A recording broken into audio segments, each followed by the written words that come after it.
Hello everyone and welcome back to the Sounds of Stadia podcast, episode number 104. If you're new to the channel, if you're new to the show, myself, Chris, and my lovely co-host, the man of many pixels. Hello there. Bring you all the Stadia and gaming news rounded up into an hour or so conversational podcast here on the Helix Cloud Games channel.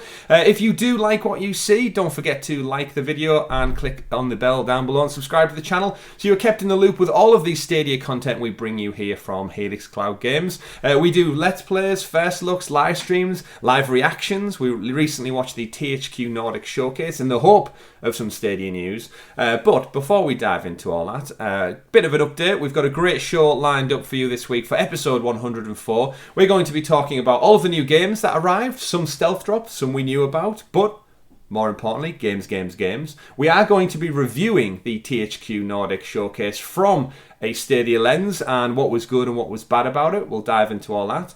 A potential, Richie, I'm going to tease it here, Battlefield 2042 update. Now, I'm not saying anything's set in stone. It's all rumours. However, I want to relay it back to a story we had last year in relating to Cyberpunk, so we'll get into all that. All of the other news, especially deals for Stadia Pro members, or should I say Stadia Pro cancelled members, we'll be getting into all that. We've got a great show, like I said. But before we dive into that, Richie, man of many pixels, how are you doing this week? We've spent some time together this Thursday, Friday, and now Sunday's time of recording. How have you been in between shows? I've been quite well. I rolled credit to Miles Morales last night. Well done. Enjoy it? And you got I really did. It's a bit shorter than the Spider-Man for PS4. I know. I'm looking forward to this afternoon jumping back into start work cleaning up some of them trophies and some of the stuff I hadn't done. I didn't do many like the combat challenges or anything. I just kind of skipped them. Yeah, you can always wait to the end and enjoy the story. And I do need to ask, for the sake of our audience, how was your car? You got a car MOT, it failed its MOT. Give me the update. How's it going? There isn't really much of an update apart from the fact that I still don't have my car back yet. Oh no. So I was a little bit annoyed with the garage because when I was in there on Friday, they said, okay, there's a few things that we need to do to get through to MOT. It's like, fine, no bother. I was like, will it be done tomorrow? Yes. It'll be done by 1 o'clock, which is when the servicing team clock off for the weekend. Mm-hmm. And it was about 12:15 yesterday. Yeah. I hadn't had a phone call yet. The garage is about half an hour walk away from my house. Yeah. So I just set off walking in the hope I'd get a call en route. I got there. Apparently the clock off at 12:30. Yeah. And I still don't have my car. So I walked half an hour there and half an hour back for no reason. So as a question then, as a follow-up, how are you getting to work in the morning? I haven't figured that out yet. Okay, just what you want to start your week. My parents don't live that far away. Oh, is it going to be mum and dad on the phone? It is. It's going to be a mum and dad job. Well, there we go. That's what parents are for, to rely on them when they need us to. Yeah. How about Stadia games? We've obviously, you and me, doing a Let's Play series currently for Life is Strange True Colours. We've done episode 3, part 3, chapter 3. It's up now, available on the channel, youtube.com/Helix Cloud Games. If you've caught up yourself of chapter 3. We're having a great time so far. I know, I'm looking forward to it. I wish we had more time to actually stream more often so we could get through the game a bit more. Yeah, that is true. But we will be back this Thursday for our chapter 4. I believe the game only compromises of 5 chapters, so we are nearing the end of our journey now. And we'd encourage you all to go check it out. It's very great, very story heavy, as we expect from any Life is Strange title. But yeah, game runs beautifully, the story's great. This last chapter was a bit more about getting to know the characters a little bit deeper, with some fun twists, as usual. We enjoyed that. Yeah. And what else did we do? This Friday, aside from the THQ Nordics, you and me also jumped into the exclusive demo that dropped on Stadia, but we'll talk about that when we get to it in the news. I feel like we'll keep it for that. On Saturday, there was the first look of Merricks Market went up as well.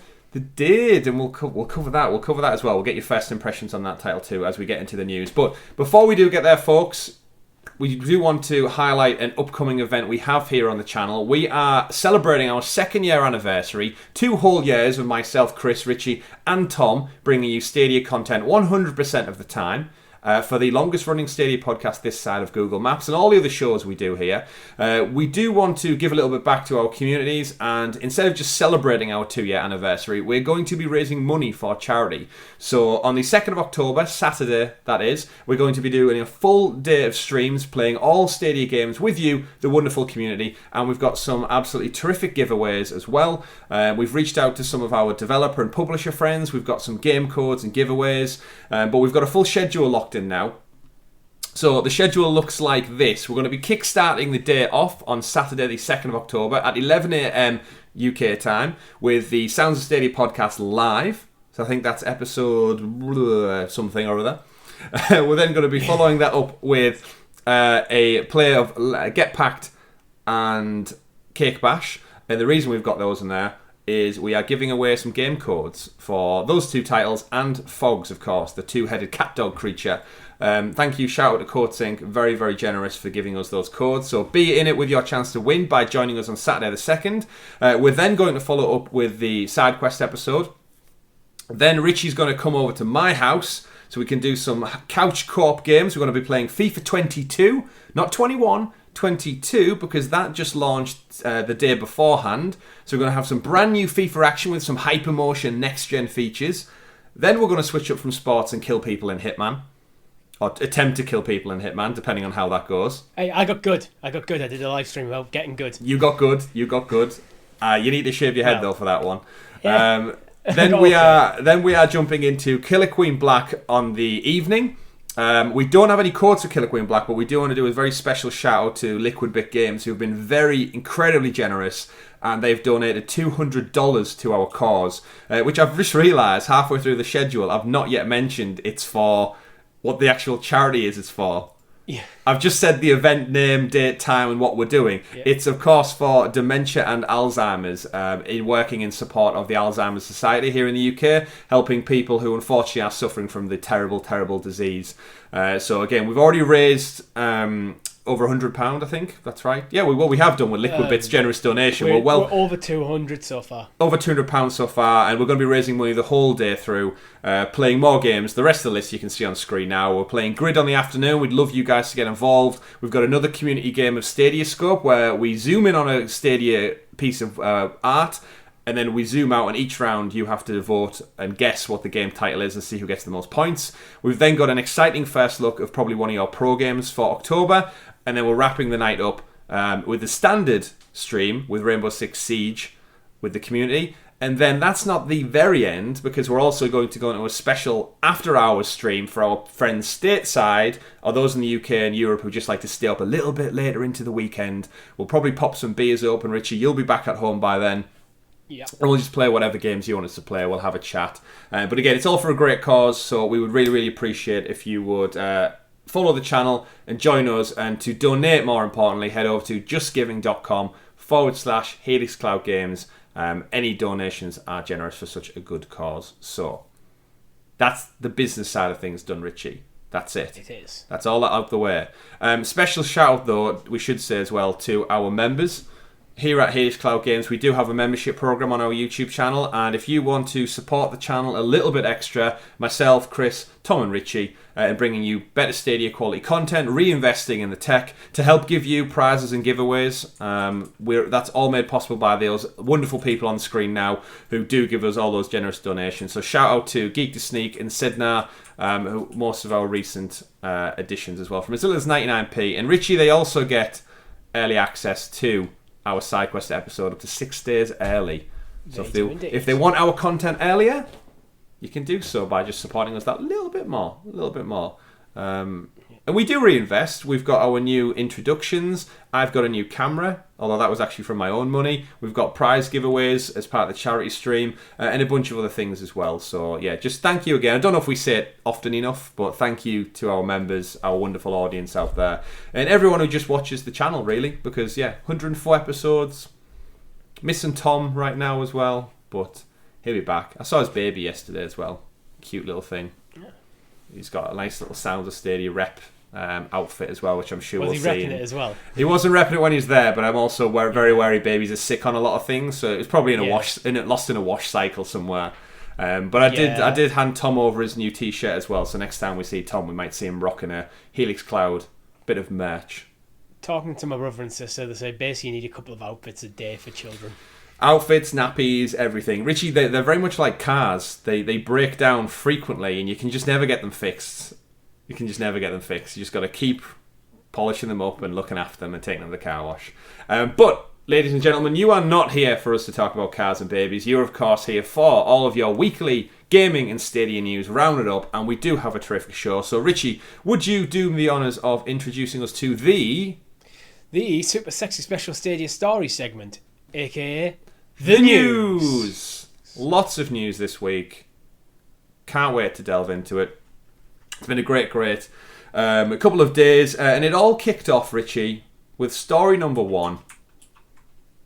Some new games dropped, and it's kick-started the week with the surprise stealth drop of Darksiders 3, of all things. So we got Darksiders 2 as a pro game not too long ago, but what better way to start than a shadow drop this week? So return to an apocalyptic Earth in Darksiders 3, a hack-and-slash action adventure where players assume the role of Fury in her quest to hunt down and dispose of the 7 deadly sins. The most unpredictable, enigmatic of the 4 horsemen of the apocalypse, Fury must succeed where many have failed to bring balance to the forces that now ravage Earth. Darksiders 3 is the long-anticipated 3rd chapter in the critically acclaimed Darksiders franchise. And I just want to add on the end there, from THQ. I just want to set that in there for the stories later in the show. But yes, Richie, Darksiders 3, you play as a new character and one of the other horsemen of the apocalypse and basically fight to, I guess, save the world, I guess. But at the same time, the world's kind of already just screwed up. What's your take on Darksiders 3? I've never played it. For a start, I remember I've played a bit of Darksiders 2 in the past, so I've already talked about that. It reminded me almost a bit of like a Zelda clone. So if it's something like that, you're probably in for a good time. I don't really have any strong feelings either way with it, to be honest. Yeah, I'm the same. I've seen like the clips and stuff. I haven't checked out Darksiders 2 yet, even though I do know it's a pro game. So probably the bigger thing here is it's interesting to see that we've got number 3 following on the back of getting number 2, and I'm wondering if this is like a tactic to give us one entry and then follow up with the sequel after the fact, just to kind of whet your appetite and then give us the game. But it does come launch. It has launched with a pro discount as well, so you're going to save about £5, $6, $7 in the store right now if you do want to purchase it. But again, nice little stealth drop from THQ Nordic. The one issue I do have with it is that traditionally the 4 horsemen of the apocalypse were war, famine, pestilence, and death. War, I think, was in Darksiders 1. Death is in Darksiders 2. So this should be famine or pestilence. Instead it's Fury. Yeah, she might be like the long-lost child of the horsemen. But if X-Men has taught us anything, they just recruit anyone. Magneto's one of them, according to... Famine and pestilence were kind of like... Their departments were merged in the make place for Fury. Yeah. Who were the other ones, actually? Now I'm thinking of it. I've mentioned X-Men now. Magneto was one. They had... I want to say Psylocke was the girl, and I can't think of who the other... Was Jean Grey one? Gambit was one. What? I'm sure at that time. Gambit wasn't in the movie. He might have been in the It might comics. not. I think he has been. I think... In the comics, there's probably been half the X-Men roster by this point. Yeah, that is very true, yeah. I think Archangel? Oh, yes, that's a good one. Yeah, he is in there as well, yeah. Either way, we don't have to worry about that universe anymore. MCU is all owned by Disney. We'll get to that one. Unfortunately, Darksiders 2 is not owned by Disney, but they are owned by THQ Nordic. And like I said, we will come back to those later on in the news. But yeah, Stealth Drop, THQ Nordic, new game. Here it is. Go enjoy it. Fill your boots if you wish. Following on from that, we also got another drop as part of the community blog week this week. Story number 2, Assassin's Creed Black Flag is finally available. Join up with one Edward Kenway. The year is 1715 and pirates rule the Caribbean. They've established their own lawless republic where corruption, greediness and cruelty are commonplace. Among these outlaws is said young captain Edward Kenway. Fight for glory, earn the respect of legends like Blackbeard the pirate, but also you're also drawn into the ancient war, of course, Richie, between the assassins and the Templars. I don't know why I was going to say Templars. and destroy everything the pirates have built. I love this game. I love this game back when it came out. I didn't finish it because it was as they started to lean into the bigger open worlds, and it became a bit... You finished the story though, didn't you? I don't think I did. So this game, it kind of caught me in probably during like college to university years, where your interests are more going out with your friends, getting drunk, Freshers Week, and many other interests. And yeah, I think I played the Ezio games like 2 and Brotherhood and Revelations, loved them. And then I think Black Flag I enjoyed it, but I just didn't have the time in my life. I probably just started a full-time job, and I just kind of didn't play games as like to the completion rate I had. And then since I've gone back in my older age and I've gone back and platinumed Assassin's Creed 3 Remaster, the Ezio Collection, Origins, Odyssey, Valhalla, and all its DLC. It feels naturally next on your list, to be honest. It kind of does, but it's still not had a remastered version. So even the version we're getting now, it's still like an old version. Not that that should prevent me from going back, but I do distinctly remember in this game, I think it's 3 or 4 big warships, and they're like, there's a trophy for defeating all big warship, Man of Wars or whatever they're called. And I think I fought the first one, and I fought it for a good half an hour and barely put a dent in its health. And I think that made the game seem so beyond completion. I think I just backed out and went, no. But open world. This is, of course, the first game that really, really introduced the sailing mechanics and the ship and the boat. And if you've not played an Assassin's Creed game before, you've not played one in a while, this is a terrific place to start. It's got a mixture of old school and new school. It's kind of that middle ground. If I remember, though, I don't know what it would be like on Stadia, but I'm sure on like PlayStation, there's trophies that you can no longer achieve. I think they were multiplayer and online trophies. Actually, yes. Our friend Jeff, who's a big trophy hunter, I think he stopped on Black Flag because the online trophies were nigh on impossible because you needed other people. Yeah. And you couldn't find them. I think Stadia stripped that out. If Stadia stripped that out, great. But Ubisoft Plus. I remember hearing a couple of years ago, I think the online servers were getting like shut down for Black Flag. Which meant that if you didn't already have the platinum, you were screwed. Mm-hmm. But I don't think there's any online component to this. But I bought it. I bought it in sale, of course. It dropped on the store with a nice little pro discount. I've been tempted. I think I got the gold edition as well, actually, because it was even cheaper. Well, the gold edition is £1 more. I think that's why I went to buy the standard one, thinking I don't need the DLC. But then for the extra £1 or dollar or respective currency wherever you live, it's kind of a no-brainer for all the DLC. Yeah. But £12.49 currently on Pro. If you've not played it before, definitely worth it. If you've not played it in some years, still probably definitely worth it. It's still revered as one of the best, if not the best, Assassin's Creed ever. It's one of them. I think it's worth going for the gold edition because that comes with a season pass. The season pass's RRP is currently £11.99. So if you bought the original version and then later down the line you decide to buy the season pass, you're basically throwing away £11. Or you could just pay the £1. But honestly, do you know what stopped me buying it this time round? Every other game you've got in your back catalogue to play. Every other game in my back catalogue, and also my car's in the garage, and I don't yet know how much it's going to cost. And I also, I already own the game. I've got the PS4 version. Mm-hmm. So it's like, well, if I miss this sale, doesn't matter. I can still play the game. That is true. And you could also, you've mentioned before, you're probably contemplating signing up to Ubisoft Plus. Eventually, with like possibly Rainbow Six Extraction or Far Cry. We don't quite know yet. So what you need to do, Richie, Black Flag inspired, get rid of the car. You live by the coast. Hire a ship or a boat. Raise the sails. Pull the rigging. Watch out for the boon, and get out there on the open waters. Live your best pirate life. You've got the beard. Now the problem is, I work slightly more inland than where I live. That's just a formality. I literally can't sail to work. Well, get in touch with your workplace. Tell them they need to factor in how you work from home, work from the boat. Yeah, it's like, you discriminate against people who sail to work by not having a dock. Yeah, it's discrimination against pirates. The East India Trading Company and Orlando Bloom will be kicking off somewhere, I'm sure. But more Assassin's Creed games. Is that them all now? We haven't got the Ezio collection. Sorry, no, all the ones that we knew about. I meant to say. Sorry. Yeah, we haven't got as it stands. We haven't got the Ezio collection of 3 yet. Is 3 being announced for Stadia? No, I don't think because they're working backwards. Weirdly, yeah. Yeah. I wouldn't be surprised if Ubisoft actually announce an Assassin's Creed 1 remaster, like completely remake, sorry, not remaster. Yeah. Because that game is a bit old. You're talking like early PlayStation 3 was the first game. And it could probably do with a bit more padding out because it wasn't very fleshed out. It was 2 that obviously elevated to the IP it is now. 2 refined the format a lot. Definitely. And I would go back and play them.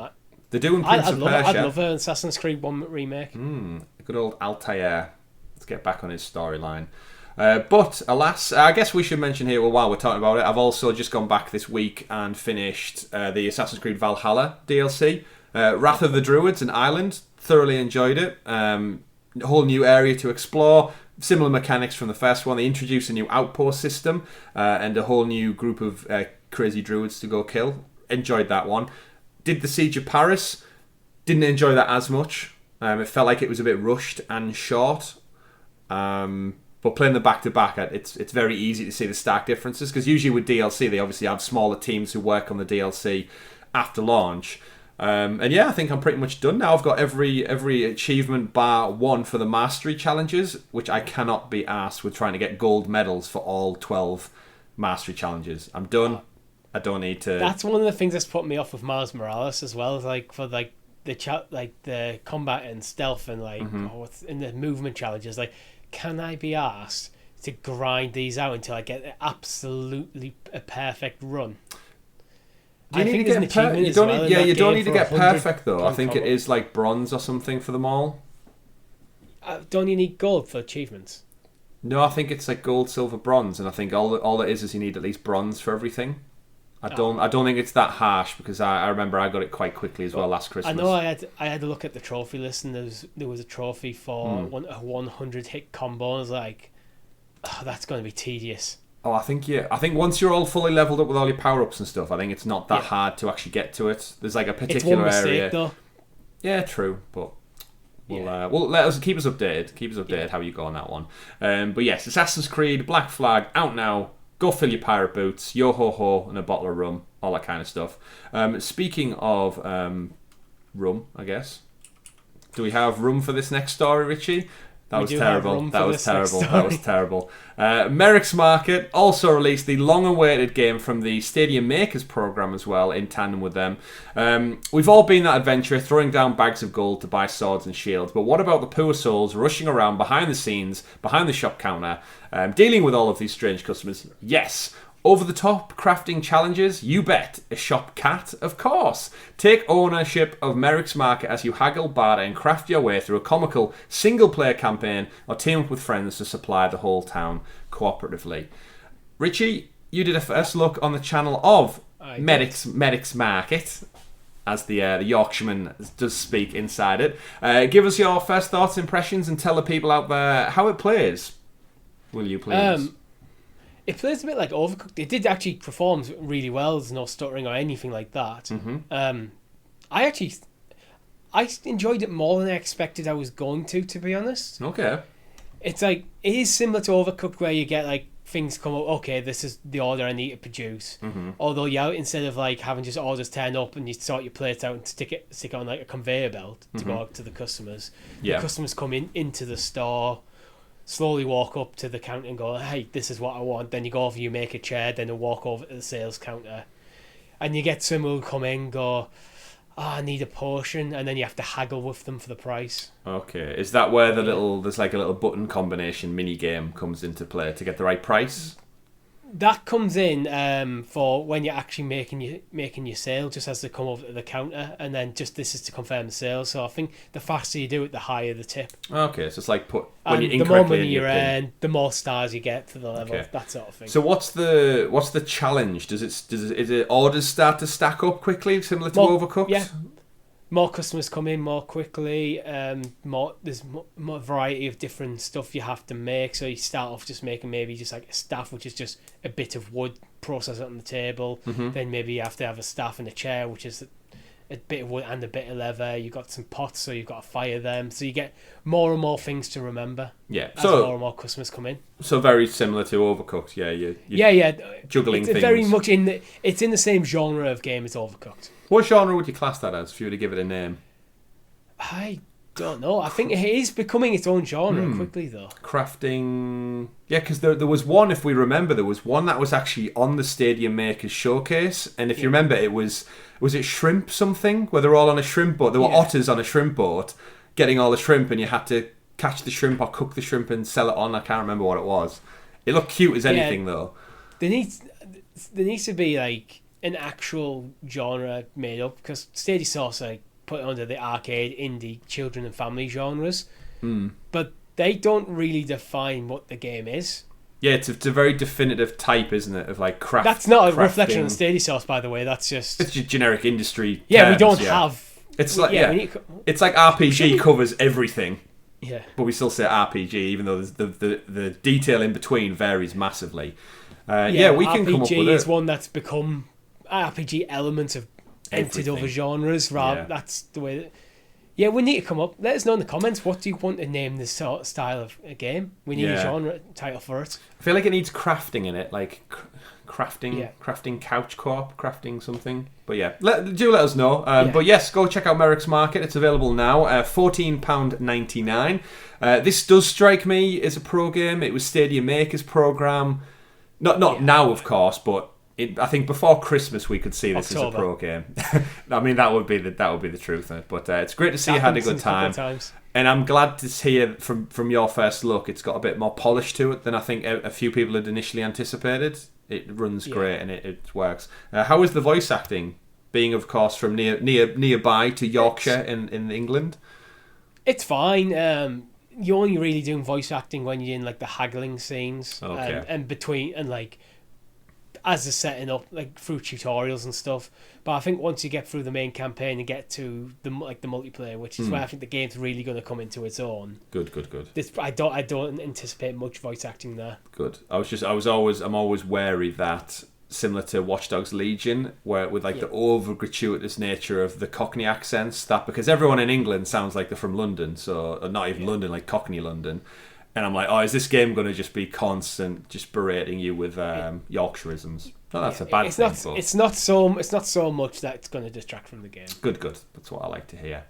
Terrific. So that's all your game news for the week relating to the information we've got from the Stadia team. They did follow up with a community blog later in the week. So story number 4, the Falconeer also got a little developer interview, actually. It's been a while since we've had a developer interview. The Falconeer Warrior Edition has been confirmed for Stadia coming out October 5th, so at the time of listening, you've just not got too long to wait.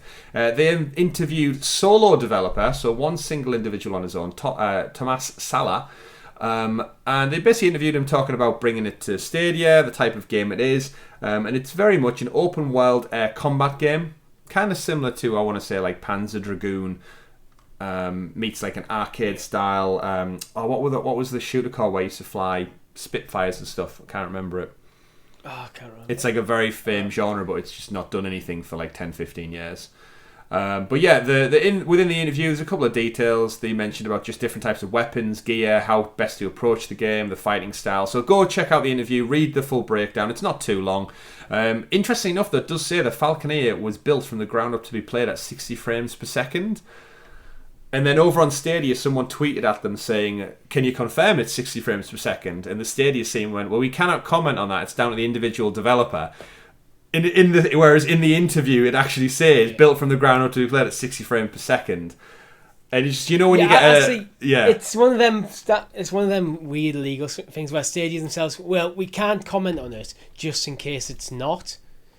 And then you're potentially getting like misrepresentation where if in a developer interview, if the developer goes, it's built from the ground up to be 60 frames per second, that's the developer putting that on his own back. Going, yes, this will be.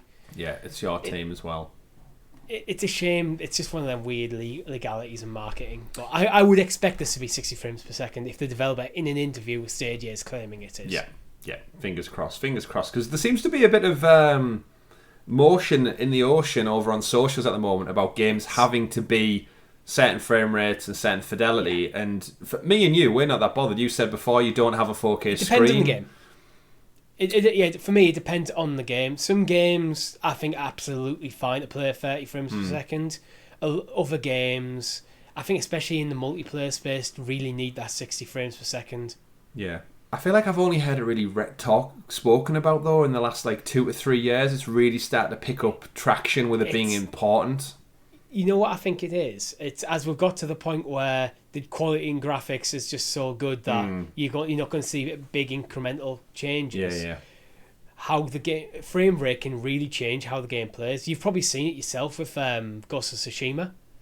If you're playing that at 60 frames per second, it all feels a lot smoother. And if you're playing, say, like a first-person shooter, the difference between 30 frames and 60 frames can be whether you get the kill or you get killed. True. We should point out Black Flag is 60 as well. I saw people saying it's the first Assassin's Creed game, which is ironic because it's one of the older ones. I mean, if it's a port, was that PS3 or early PS4? It was cross-generation. It came out on 3 and 4. So I'm in the right era. So, yeah, it's kind of probably wasn't that much effort, to be fair.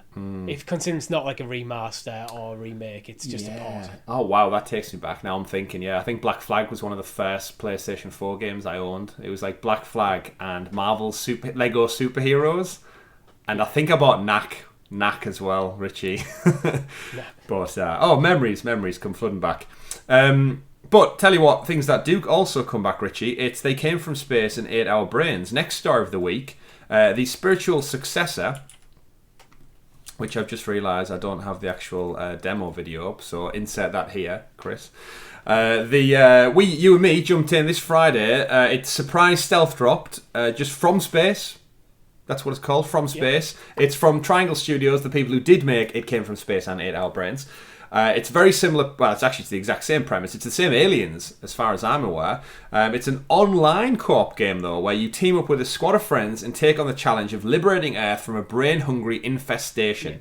Explore the world, help the human resistance regain ground against the invaders, improving skills, building your arsenal of weapons, and explore every corner of this post-apocalyptic world. It's set for release in Q1 of 2020, so just after Christmas, on Steam and Stadia. So it may be one of those first on Stadia type of titles. Personally, I really enjoyed what I played of It Came From Space and 8 Hour Brains. Again, far too long of a name. However, thankfully for the second follow-up game, they've shortened it down to just From Space. Really enjoy it. It reminds me of Dead Nation. We had a first look at it. We jumped in, I think, was it Kumnar and Endeavour jumped in, if my memory serves me right? Was that right, Dave? Was it Dave? I can't remember now. I think it might have been Dave. Yeah, it might have been Dave. I think Endeavour was in the chat. But it's more of the same. Go check it out. The demo is available right now on Stadia. No purchase necessary. You don't even need a Pro subscriber membership either. Team up, 4 people online, twin stick shooter, collect weapons, shoot goopy pink aliens, destroy the nest, and save the world. We had a great time, Richie. So much so we were actually disappointed when the demo ended. Yeah, it was like, that's it. I mean, it is just a demo, so I think it's probably just we played through the first level and we got the end. It's over. Yeah. But I thoroughly enjoyed it. Yeah, me too. And I'm looking forward to it coming out. We get more. Does this give you incentive to go back and check out It Came From Space and 8 Hour Brains? It does a bit, if I can find the time for it. I've enjoyed it just in small bites. I'd say if you ever have just 10-15 minutes here or there, jump in and play, because the levels are very, they are levels, you can level select. So you don't need to commit ages. Yeah, you can just singly go finished it, and then check your watch and go, actually, that's it. That's all the time I had. Similar to games in FIFA, you can just jump in and do 1 level, 2 level, 3 level, depending on your time. And it does not take any brain power to play whatsoever. Just shoot the pink blobs and get out of there. Nice and easy. But yeah, recommend it. Go check those 2 titles out. And it's nice to see another demo. We actually praised Stadia last year for their ability to drop demos. We played Humankind, we played Immortals Phoenix Rising, we played Pac-Man. Just on the click of a button, as soon as it dropped, it was available to play. And we've said Stadia is the perfect platform for demos, because the reason I don't play demos or betas and stuff on my PlayStation, for the most part, is because you still have to wait for a 20 gig, 30 gig download of the game before you can get in and test it. So it's almost too much commitment for a demo that you might not like. Whereas when it's click to play... If it's one of them... yeah, I've got 20 minutes. Oh, there's a new demo there. I'll give it a quick look. Just like that, straight in. So go check that out, folks. We don't actually know how long it's available for, do we? They didn't actually say. So I don't think so, no. Definitely keep your eyes on that. It might be as part of the library, but either way, sooner rather than later, go check it out, and we'll probably see the full game at the turn of the year. Probably a January Pro game, maybe. Yeah, We'll I see. see no reason to pull the demo for it. It's not like a timed demo like where like Humankind was a case of, yeah, here you go, he's a taster while we're still working on more stuff. Good point. Yeah, it could be around for a little bit longer, but why risk it? If you're interested in it, go check it out right now. So that's it for game stories, game news on the platform. Let's dive in then, Richie, to one of the showcase events. So we've given Stadia criticism this entire year pretty much for their lack of presence, and they missed out on E3. They missed out on Summer Games Fest. PlayStation have now had another showcase showing off the likes of Wolverine, God of War, Horizon, all these new titles and stuff. Well, we know we're going to be playing for the foreseeable future on our other platforms. Now, we've got a whole side quest episode dedicated to this week. We're going to be talking about presence and lack thereof, we should say. But specifically this story, you and myself covered the THQ Nordic event this past Friday, where they were celebrating their 10th anniversary, bringing us all sorts of games, of course, umbrellaed by the Embracer Group, THQR. They distinctly said beforehand there would be no time splitters here, which is the one that I'm keeping my eyes peeled for. However, we do have a lot of titles from THQ Nordic now on the Stadia platform. So we were actually in, I wouldn't say high spirits, but there was more of a chance seeing something at this showcase. We were optimistic. Yes, that's a good word, optimistic. And to break it down then, some of the games that were announced, should I caveat this beforehand? There were no Stadia logos, folks. The whole event came and went within half an hour. Hashtag logo gate. Hashtag logo gate. And there was nothing. But the games, disappointingly enough, we already have entries in the series. So a few we'll highlight then. We did see the much rumoured Destroy All Humans 2. Reprobed, as it is called. That was the first title that was shown off. And the reason, I think, why it's more frustrating is because we've recently had Destroy All Humans 2... I can't even say the word. Destroy All Humans. That's what I should have called it. 2. Destroy All Humans. All Humans. But yeah, it was recently pro-discounted. There was a THQ sale on celebrating this anniversary event. If you got the Stadia app right now, there is a banner that's explicitly is for the THQ anniversary. But then the showcase opened with, Destroy All Humans 2 Reprobed from Black Forest Games and no Stadia logo. So I think we should just nip this in the bud nice and early. I do honestly believe these games are going to come to the platform, the ones we're about to talk about. It's just going to be... Yeah, I agree. There's a very good chance because the ones we're going to talk about, there's already good... We know about THQ Nordic having a good relationship with Google Stadia. Mm-hmm. We've got Destroy All Humans. There's a good chance Destroy All Humans 2 comes. Yeah. I think... etc. I think... It comes out before the end of the year, right? They did give it a release date, if I recall. I'm pretty sure it's not actually, yes, we know when it is. It's in October, because we should also point out we did reach out to the devs. We've been speaking to the development team. They sent us codes to play this, but unfortunately it was only via Steam. So we're toying with the idea of doing a first look, but we don't want to be disingenuous, and if it's not confirmed for the platform, we don't want to put it out on our channel because we are a Stadia specific channel. So rather than show you guys something that may or may not be coming, we're going to refrain from that for the time being. But yeah, the game looks super fun. It is a remaster, remake, whatever it ends up being, reprobed in this particular case. And so we didn't see that one. We saw a bunch of other titles which I wouldn't expect to see on Stadia. Outcast 2 was shown off, Jagged Alliance 3, Expeditions Rome, which are predominantly PC titles anyway. However, yes, we would have expected to see something for from THQ regarding Destroy All Humans 2. Again, I'm under the impression it's just going to be a stealth drop. I really feel like it's just going to be one of those titles that it'll come out on all platforms and we'll get a Stadia blog update maybe like 2 or 3 days prior to it launching on PS5 and Xbox. But we'll save this for our side quest conversation. The other game which I think there is a high chance we'll be seeing was MX versus ATV Legends, which I said during the showcase, terrible naming convention. MX, I'm guessing, is motocross. And ATVs. What's ATV? Is that automatic transmission vehicle or something like that? I don't know what it stands for. It's the little quad it's like the bikes. Dune buggy stuff, Yeah, isn't it's the little it? quad bike bikes. things. So MX versus ATV Legends. Not really in our wheelhouse in terms of genre, Richie, but the reason is it's made by the people who did Monster Steel Jam. It's them developers, so they usually rotate between this game, or these variations of game, and then Monster Steel Jam Legends, I think that was called as well. Monster Steel Jam 2 we got recently. Is Monster Steel Jam the one that didn't have online multiplayer? Yes, I think it was, because we went to... We were going to do it as a... Yeah. As a first look or a live stream, weren't we, with the community, and they didn't have it. But either way, yeah, naming conventions aside, I think because it's from the same devs, they've already got titles on Stadia, and it's that kind of genre that Stadia seems to like, those kind of like just racing off the beaten track rally games. So I think we'll see that one. They then showed Superpowers 3 and LX2, again, PC predominantly. Some parts of them look great, other parts, I think we specifically said Outcast looked great until we saw the protagonist. And it was just like generic video game character 101, and the gameplay then looked like generic shooter 101, and it was like, okay, maybe not so much.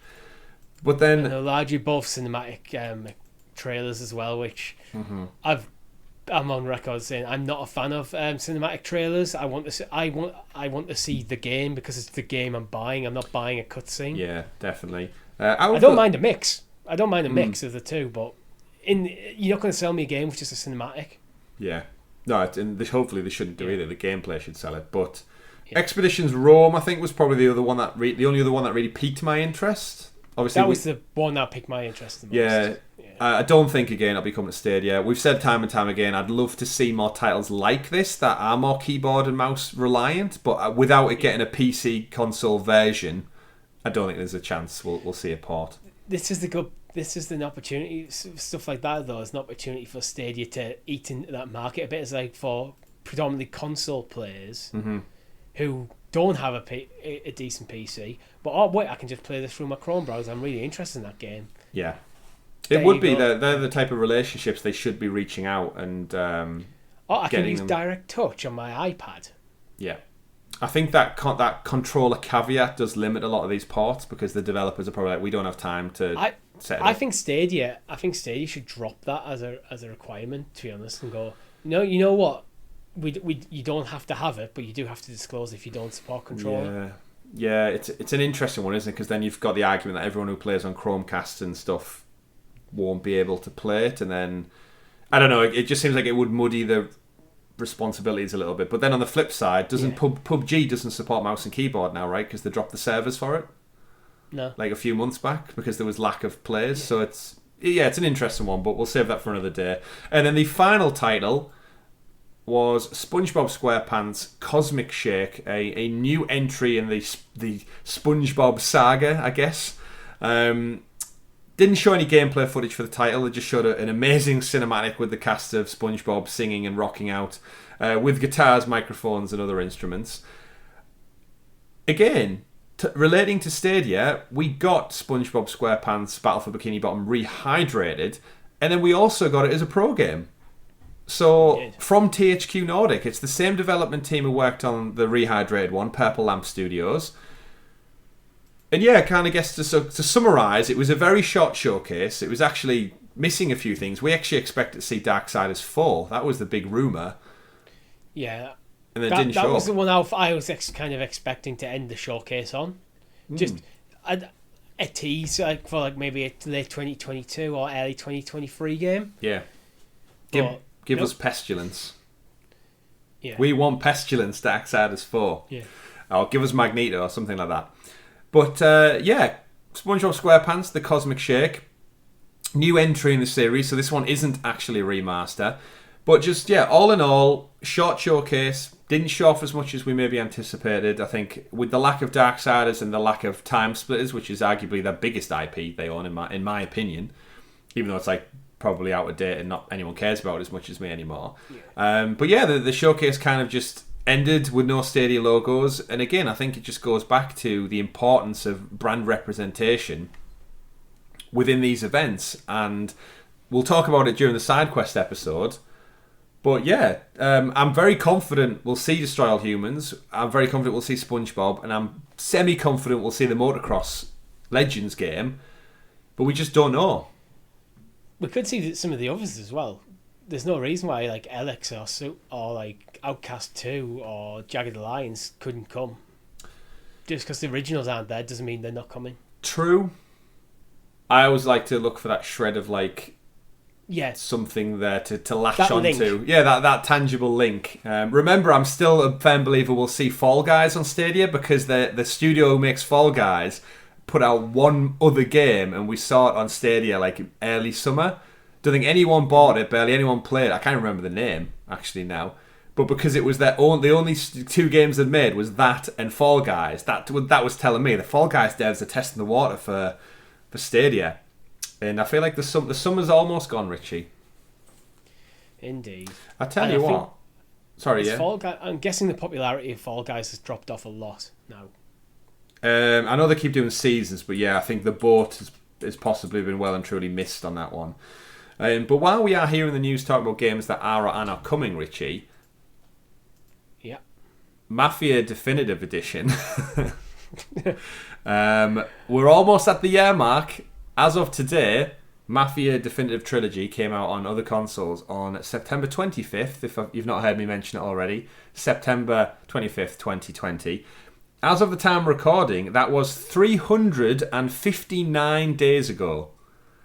And we are still yet to hear anything from Hangar 13, 2K, or Google Stadia regarding the whereabouts of this announced trilogy of games, the launch on other platforms.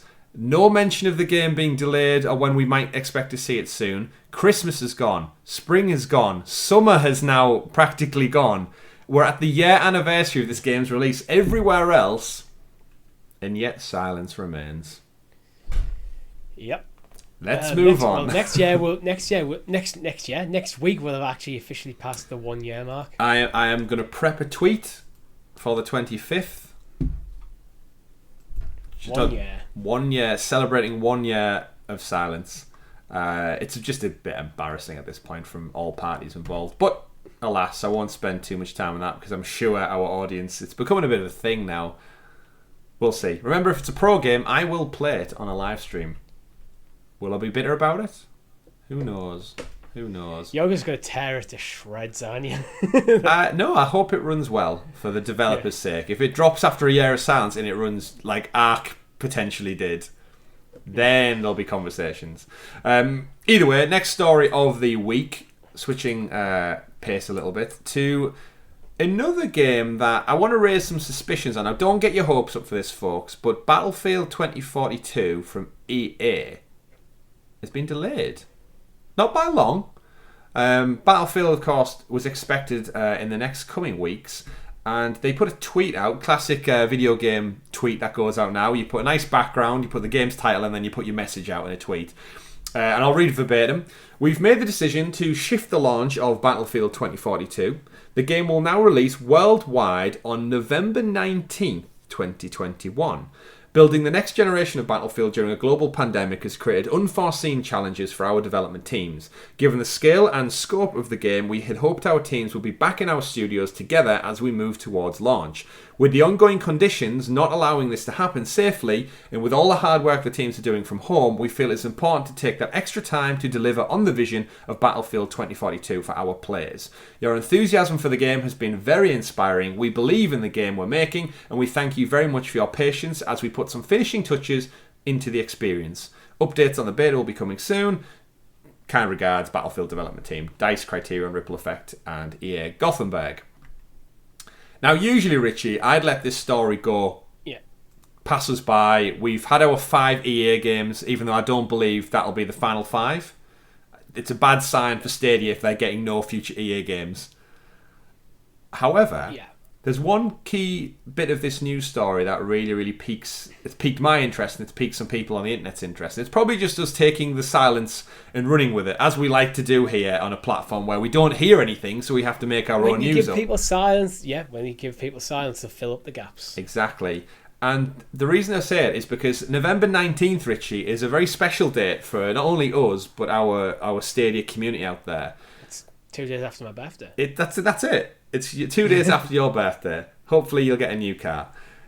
But no, in all seriousness, November 19th, for those who don't know, is the second birthday, or anniversary, I guess, of Google Stadia's existence. It will be 2 years old on November 19th.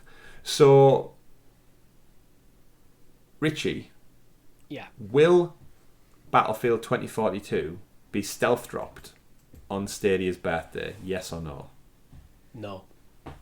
Now you ask me. Chris, will Battlefield 2042 be stealth dropped on Stadia's birthday?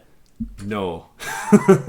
As well. Okay, next topic. No. The reason I wanted to mention that is because if you remember last year, we actually got the surprise news on October 15th. So actually, a little bit later than this, we got the news from CD Projekt Red that Cyberpunk was going to arrive on November 19th. So Google surprised us this time, actually a little bit later than this time last year, with a surprise announcement that actually Cyberpunk is coming to the platform date and date after Cyberpunk got delayed a little. Well, actually got delayed several months, and it between us, Richie, it should have been delayed a lot longer than several months. It should have been released this year rather than last Christmas, much to the chagrin of PlayStation OG owners out there. And I've seen people in the community talk about it, and I just wanted to highlight it because I think it's funny how all the planets align, and it sounds like the perfect story and the perfect thing of like, oh yes, we do have EA games. People wanted Battlefield. It's another massive game. Stadia have been really quiet. It's coming out on its birthday. I don't think we're getting it at all. Sorry, folks. No. The thing for me is the difference between Cyberpunk and Battlefield is one, we already knew Cyberpunk was coming to the platform, we just didn't know when. True. And also, Cyberpunk is a single player title. This is a multiplayer title. Yeah. If this was a single player title with multiplayer elements, I might have been leaning towards a yes. But the fact it's multiplayer, and I just don't think, unless it's going to be crossplay across the board, I don't think Stadia are going to be putting a huge amount of money into multiplayer titles at the moment because they don't have the user base to sustain them properly. Yeah, it's just that seems to be the reality when you see people all the time on Twitter and on Facebook and Discord servers trying to find people to play. Yeah, I agree. That's just the reality. However, if this game comes, do we know if it's got crossplay? I think they've said they want it, but it's not. It won't be at launch. If it's got global crossplay, then this can work on Stadia. But without it, it's just going to be just another lackluster experience, unfortunately. That could actually cause more harm than good, to be honest. Because if you bring a game like this to the platform and then Stadia players struggling to get a game, then Stadia's going to get a reputation. It's going to strengthen the reputation of Stadia not being a good place for multiplayer. Right. So just to clarify as well, EA say that DICE is looking to build and test crossplay for Battlefield 2042. But it says, it's a maybe at best. Yeah. So unless they release it, unless the delay allows them to somehow get it, I think we're still just short. We're still a whiles off getting a future where crossplay is the standard. I don't think we should be though nowadays. I think any multiplayer game made by a AAA developer like DICE, like EA, like Ubisoft, that should be just part of the design documents right from the beginning. This should need to be designed for crossplay. Yeah. You can maybe kick Sony out the equation if they're being awkward. Well, we know they're awkward thanks to the Epic and Apple lawsuit stuff. But for everyone else, it should... Yeah, standardised, one day, Richie, we will have that future one day. But pivoting away from that, let us know again in the comments below. Do you think we're getting more EA games? Do we think the 5 was it? 5 and out? What does that mean for Stadia for the end of this year and big titles like Battlefield and the like? But moving on, we've got loads of games to talk about next because our friends Nvidia over at the GeForce Now team have just had a massive leak. Richie, like a leak so big it might as well be classed as a flood risk at this point because the amount of news that's come pouring out of this past week. So basically, essentially, just to give the story in a nutshell, is some people did some data mining of GeForce Now's game list, and within that intriguing list essentially came loads of titles of games that are supposedly coming out in the future. Now, we should obviously caveat this with a pinch of salt that Nvidia have came out since and said, yes, all the news, all the information is legitimate. However, they've categorized as placeholders and testing code for their systems. However, I think this is them just trying to patch up what potentially is the biggest games news leak in history. Like, usually we get one or two things leaked from a developer said something here or there, or a bit of code gets found in an older game. I've seen Naughty Dog, they found some Uncharted stuff within the Last of Us playtest because they use the same servers for development. But never have I seen a list of just explicit title after title after title leaked.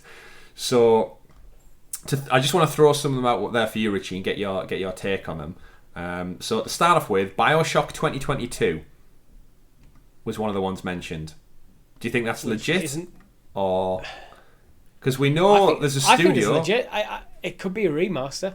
But we just got the BioShock remaster not long back for PS4. Oh, so yeah, sorry. But remember, they did create a new studio called, was it Cloud Factory or something? Is working on a new BioShock game.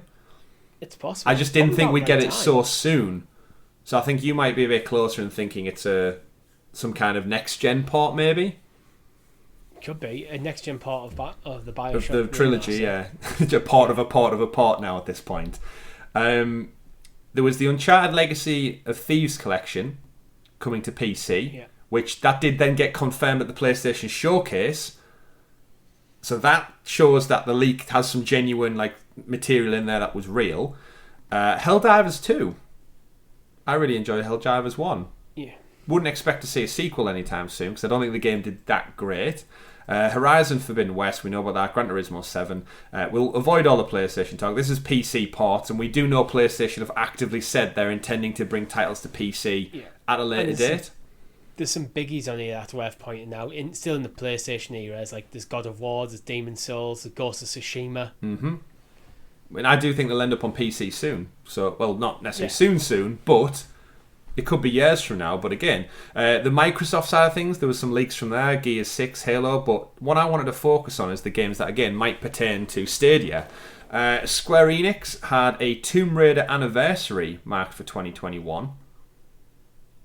Which we've seen that, right? I believe the PlayStation has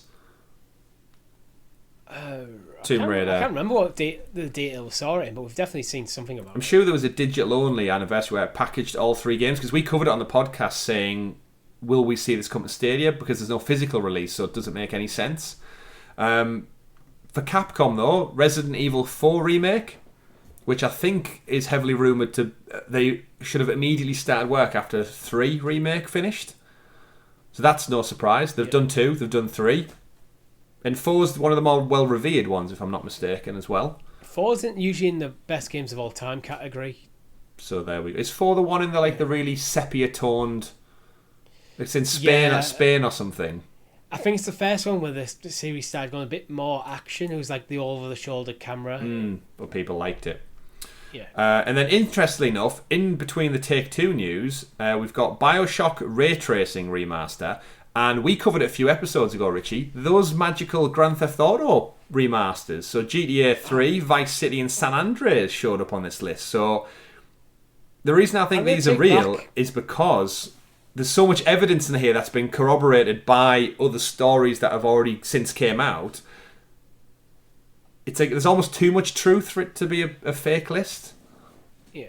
I'm going to take back what I said about BioShock 2022 being a potential remaster or next-gen port, because with an RTX remaster, that's your next-gen port right there. So the BioShock 2022 could be the same. I think this could be a new game. I bet, prediction right here now, BioShock 2022 will be announced at the Game Awards. Oh, yeah. So, probably announced at the Game Awards for release the following, end of the year. The following year. And then Sod's Law will be pushed back to 2023 anyway, but... Yeah. The announcement is there, yeah. Yeah, I think that could be legit. In and amongst some EA news, we've got Mirror's Edge ray tracing remaster. Untitled Respawn game, which I'm guessing is going to be the next Star Wars Jedi Fallen Order. That will make sense. Likely, yeah. Titanfall 3, that's the one got me a bit dubious. But there's nothing to say EA can't pass the Titanfall franchise off to another one of their studios. It doesn't have to be Respawn. They've got their hands full with Apex Legends and Fallen Order 2. But the franchise is so well revered. Apex Legends might be a point where there's basically going to be a Splinter Studio that focus just on Apex. Yeah, quite possibly. And they just did launch a new studio as well, actually, last month. Yeah. Now, this is the random stuff that makes me think why these leaks are legitimate. Is Curve Digital Human Fall Flat 2. Now, this is so like random and out there that I would not expect to have ever seen a sequel for Human Fall. Like, Human Fall Flat's a great game, super fun. We've had a great time playing it. But the fact of all of these, it's not just massive titles. It's got little ones in there. Like Human Fall Flat 2, is that like random and crazy? That makes me think it's more legitimate. What else have we got? I'm trying to keep stuff very specific. Batman Arkham Knight ray tracing remaster. Again, yeah, next gen. They've done the trilogy. They've done next gen ports. Shin Megami Tensei 5 is due to come out in November. From Atlas, yeah. Yeah. And then as we go down a little bit more down the list, they've got Injustice 3, Gods Will Fall. So it actually has been usually is it NetherRealms who do Injustice? And Mortal Kombat, they usually rotate cycles between the DC game and Mortal Kombat. There's one I've just seen that makes me question things, and that's Mario and Rabbids. I really can't see Mario and Rabbids Kingdom Battle on anything other than a Nintendo platform. Does it say what platform it's on, though, the leak? Well, this is for the GeForce Now, isn't it? Oh, right, yes. It is Ubisoft, though. The entire list is Ubisoft, but it's also Nintendo. Nintendo own Mario, so that's a hard fight. Yeah. Unless that's them finally testing the waters, putting it on PC. Because Nintendo don't have anything to do with PC, do they? Like, it's such a big... Imagine if they poured all of the Mario games to PC. That's such a market they're missing out on. They might have actually just looked at how Sony are doing it and going, you know what? That makes sense. We could do it. We'll take select titles. That's a whole other conversation. Yeah. It is, yeah. Other stuff in there. Sniper Elite 5. Yeah. I'm no surprise that Rebellion will be working on another Sniper Elite game. And then as we drill down a little bit, Crash Team Racing for PC. Seems like that could happen. Fight for Middle-earth, which has me intrigued. We know Warner Brothers Monolith haven't done anything since Shadow of War. So I'm expecting a third entry in that series. So Shadow of War, Fight for Middle-earth. That sounds like a legit title in game that could be a thing. Fight for Middle-earth makes me think of Battle for Middle-earth. Ooh, I'd take that any day. And then in between these, what else have we got? Hangar 13 unannounced game. I wonder if it's a Mafia game, Hangar 13. I wonder if it could possibly be. Don't get me started. And a bunch of other titles as well. But again, it's a full list. Go check it out. It's on Reddit. There's a whole breakdown list. But remember, this was garnered from a data mining thing. So all of the words and the codes has there. And do remember, Nvidia have came out and said, like, the list is genuine. They've just kind of tried to patch it up by saying, "Oh, we put placeholders and fake names in place for future testing and stuff." But I feel like you would just use like code words for that. Well, if this is just an internal list, that's why some things like Final Fantasy 16 is just FF space 16, where like Final Fantasy 7 Remake is FF7 Remake. There's then little quirks that, like, it's just an internal list that people are just adding to, different people adding different stuff. Yeah. We never actually mentioned the Final Fantasy 9 remake. Actually, that's an interesting one. I don't know the order of them all, so I just glossed over that one. Well, they're numbered, so. No, I meant like whether it was already out or not. Like, I don't have any like the numbers. Not to my knowledge, not a remake. So the other kind of final bit that really does is the Microsoft list of games. I know we skimmed over them. Microsoft, cleverly enough, put their titles under project names. So on the Microsoft list, they had Project Holland, Project Typhoon, and Project Woodstock. So guess what? If these lists leak, nobody knows what the games are anyway. However, it's been collaborated by a Microsoft employee over on Twitter that Project Holland is in fact the new Fable game, Project Typhoon is in fact the new Contraband game, and Project Woodstock is Forza. So we don't know how long when this list was originally compiled either. So like things like Project Holland, that's a new Fable game, but maybe they're not putting Fable on anything. Yeah. you knocked up maybe Microsoft saying you're not allowed to put the word Fable on anything you're doing in Nvidia until we've announced the game. Yeah, but interesting nonetheless. I just wanted to bring it up in this show because it kind of corroborates the Grand Theft Auto rumours and remasters that hopefully, like if we get 3 Grand Theft Auto games by the end of the year, I think that's a good get. If we get some Bioshock news, that's a good get. And I think all the little games like Human Fall Flat 2, I'll take that right now. If we get some news on Jedi Fallen Order 2, that'd be great. Yeah. This, if you're a fan of GeForce Now, this is a phenomenal list of games. Yes. You're getting Sony exclusives, Microsoft exclusives, like stuff from Square, and like things like Final Fantasy VII Remake is currently exclusive to PS4, PS5. It's just, that's a huge list of stuff. Yeah. You're getting stuff that I wouldn't expect, like Shin Megami Tensei. That's something I'd kind of expect to just see on the PlayStation. Certainly. But don't forget Human Fall Flat, Richie. Yeah, Human that's Fall where it's Flat. at. Of all the games, that's probably the only one we might see on the platform. Human Fall Flat. I don't know, like a Half-Life 2. No, I don't think. I think, unfortunately, out of that full list is until somebody comes out and tells us otherwise. It's still just playing the guessing game and the waiting game, unfortunately. Just like our next story of the week, a lot of you out there are probably waiting for a specific email to come through from the Stadia team. The reason I mention this is because Twitter over the last weekend has exploded into loads of people posting screenshots about a very specific email coming from Stadia. And it's been covered from our friends over at Stadia Source. But essentially, if you cancelled your Stadia Pro subscription, people have been receiving emails with a little message that says, "A surprise gift for you. Curious to see what you've been missing? Come back to Stadia Pro and score Stadia Premier Edition, a Stadia controller, and a Google Chromecast Ultra on us. Shipping charges may apply." So basically, Richie, everyone... Another thing Stadia stealth drop. It's a stealth, yeah, indeed.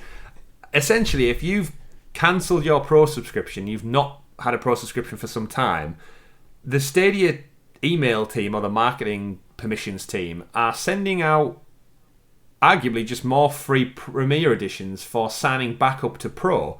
So my guess is the stipulation is you click the icon on the email that says sign up now, you resub to Pro, and you'll get a confirmation email. I think it says somewhere up to 3 days later in the terms and conditions, giving you your discount code to go to the Stadia store, or the Google store we should say, and bonk it on the head, and you get it for free.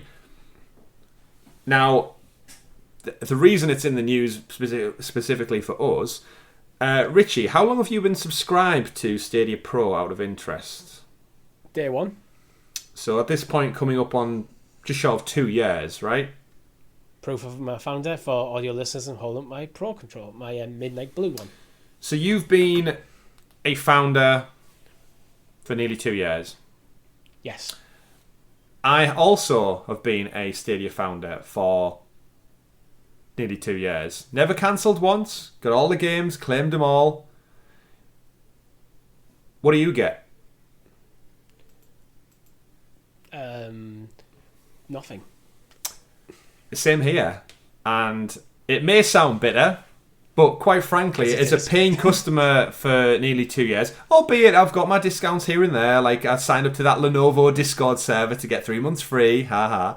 Everyone tried it. We gamed the system a bit, though. Yeah, but that's their own marketing choice. However, how does it sit with you, Richie, that you would reward someone who's actively cancelled their subscription and left your service by giving them a arguably £90 worth of equipment for coming back? Does that sound a bit odd way of doing it? For me, it depends on... There's probably a lot of players out there who are not subscribed to Stadia Pro, who just buy the games as they come. And for them, it's like, I don't mind for them at all. Yeah. They are as active as me and you. Yes. For people, I think there's a lot of people out there who probably tried it, didn't like it, and then get an email and, I fancy a new Chromecast. Or I bet, I've got a feeling there's a lot of these going to end up on eBay. Yeah, eBay, Facebook Marketplace, Gumtree, of all places. But I do hope, part of me hopes that there's some statistics that they have for... Obviously, not everybody's probably going to get this email. It's probably going to be a select list of people. I'm hoping the criteria is you've cancelled your Pro subscription, but you've still actively been playing Stadia. You still purchased some games, you still put so many hours into the platform, and then therefore they're simply going, right, this is our demographic who they're still playing the games, we just want them to be on a monthly subscription again. So let's tease them back in, buy another Pro controller, and hopefully they'll keep the subscription.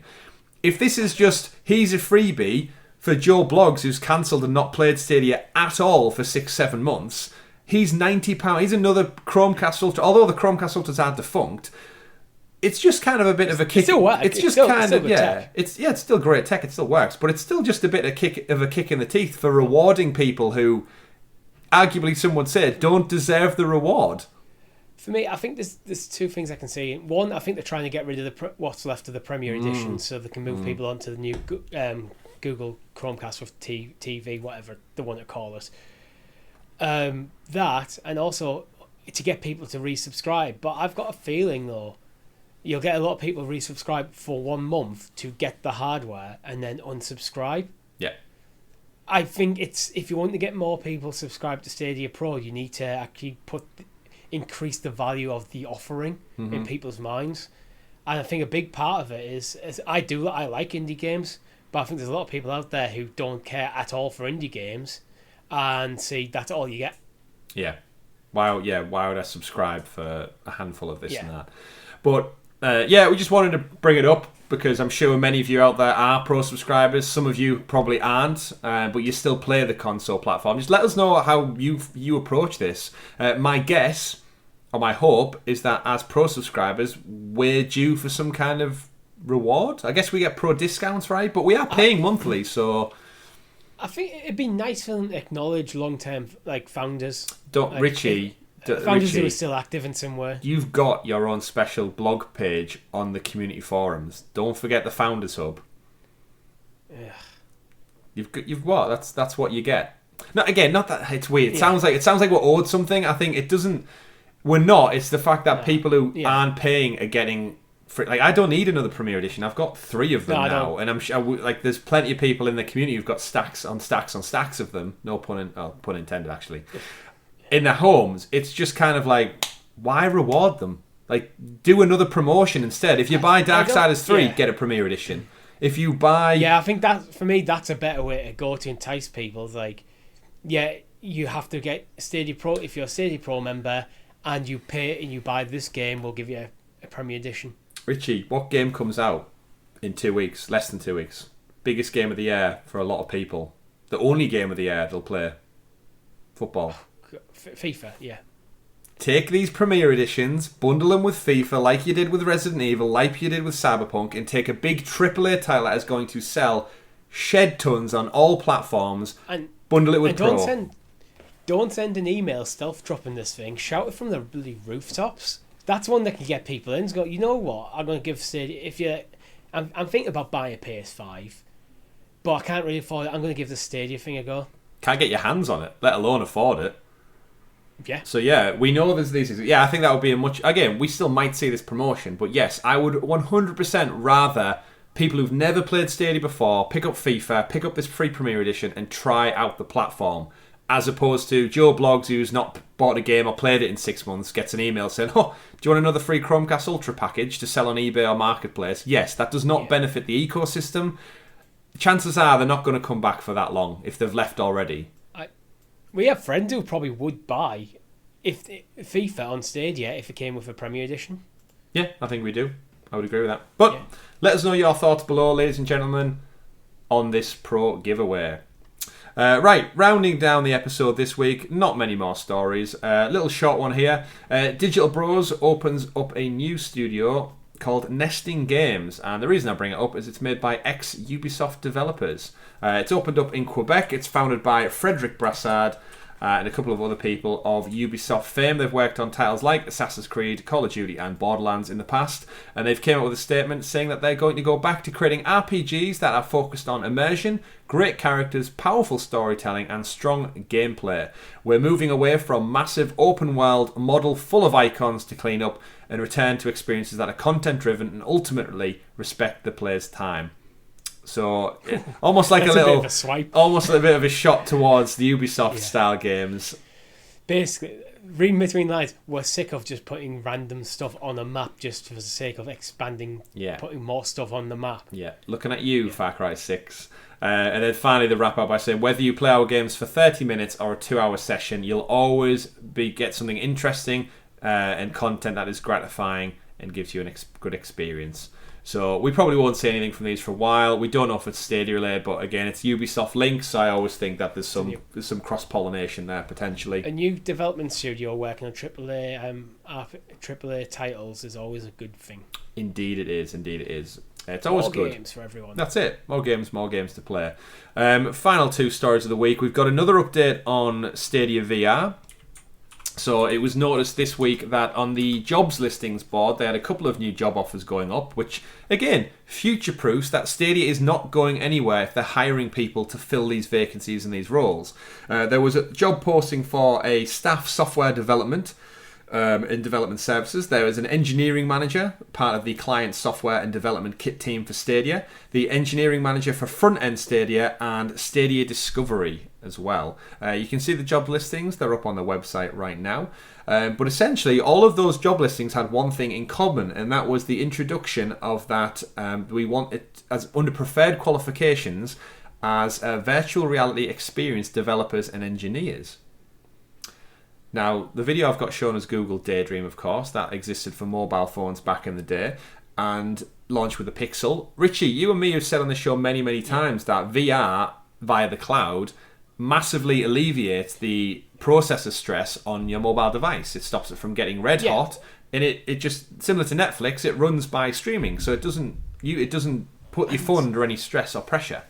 I think one of the biggest drawbacks for VR is you already have to have a console or PC powerful enough to use it, and then you have to buy a very expensive peripheral on top of that to play games which are typically not to the same standard as most AAA titles. Mm-hmm. There's some obvious exceptions. I think Half-Life Alyx is generally considered to be one of them. Resident Evil 7? Biohazard, was VR, Yeah, there's I just couldn't remember the number for a second there. But yeah, there's a couple out there. But if you're now going, oh, wait a sec, I don't have to buy the console to play this, like Stadia, for example, it's free at the point of access. All I need to do is buy a peripheral. That makes it much more enticing. Yeah. If you're interested in VR gaming. Yeah, it certainly does. And we've mentioned it before, obviously Nvidia have their own Cloud XR set up for cloud streaming. Google and Nvidia have paired together in the last few weeks to work on Cloud VR. Google Cloud, it wasn't specific for Stadia, but we I think theorized 4 or 5 episodes back about the implications it could have, and we went a bit more in depth. But we theorized this like way back in like episode like 12 or 13 of the podcast that yes, cloud it just lends itself to VR so well. And we know Facebook have got Facebook VR starting up, and obviously PlayStation VR 2 is being confirmed.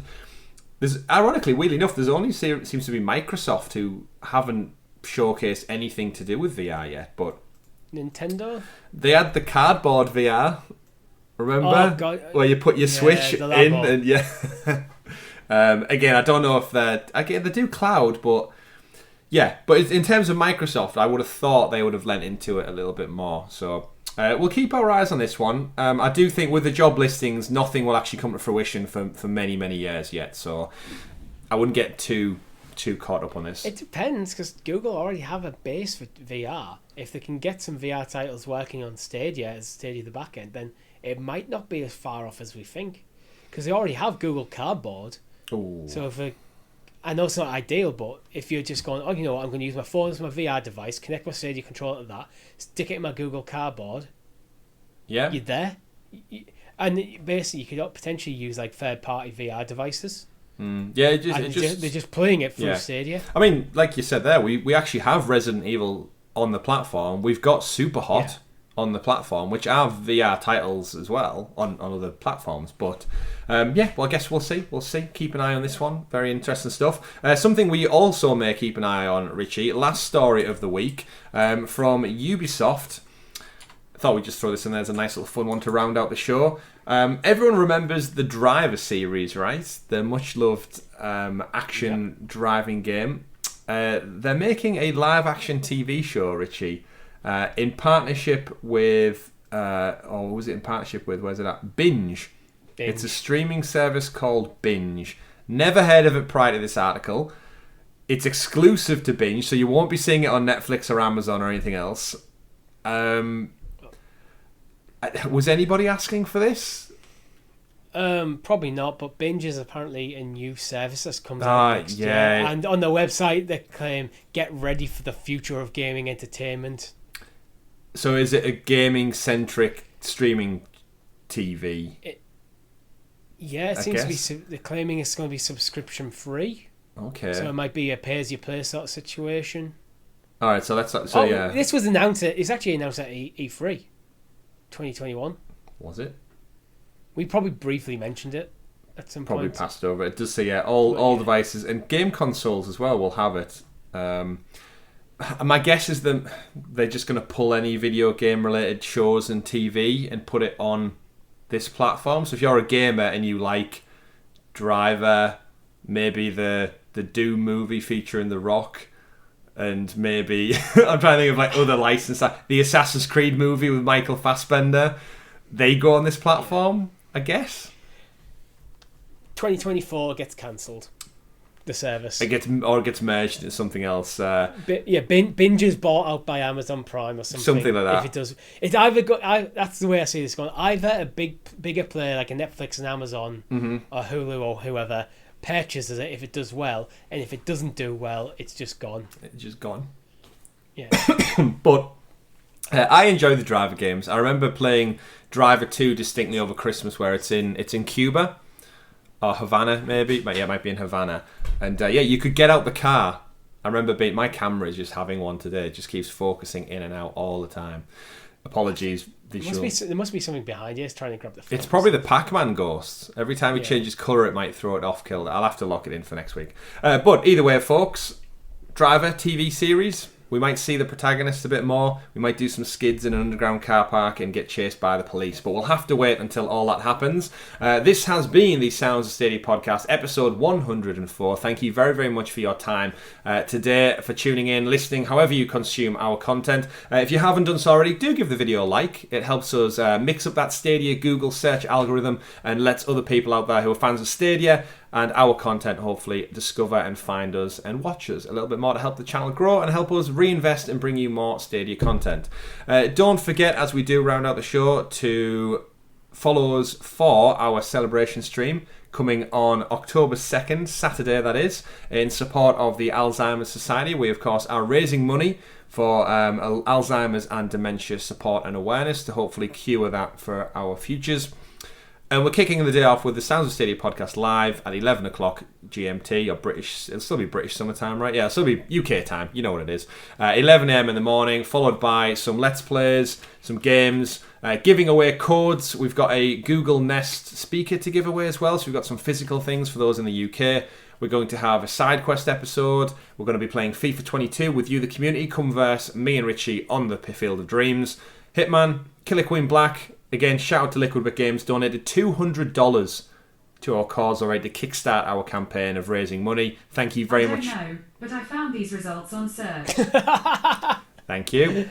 She's happy. She's excited for it. You need to turn the microphone off. I know, but then I forget to turn it on, and then when I need it, it gets in the way. We're going to be playing a mini game with you people. We'll be having some beers. We'll be having some drinks. So do come along and celebrate not only raising money for such a great cause, but also our 2nd year anniversary.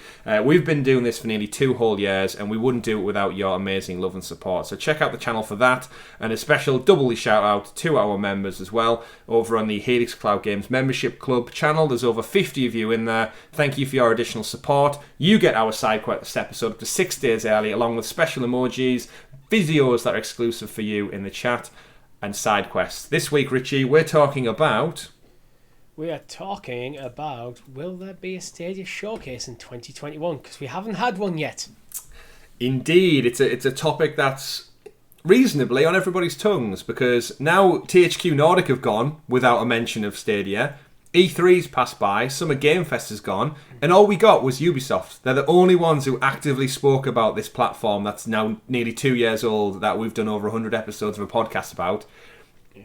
someone over there needs to shake the tree and get the games to drop out. So let's go talk about it. We're going to be talking about key dates in Stadia's past and what this means for the future. That's 6 days early access for our members. Click join below on the YouTube video if you want access to that right now. If not, you'll have to wait till Friday when it drops on free feeds. Other than that, thank you very much for your time today, folks. Hope you have a great week of gaming. Enjoy, have fun, and we'll see you next week. My name's been Chris. And I've been Richie. We've been Sounds of Stadia. Game on. From space. From space.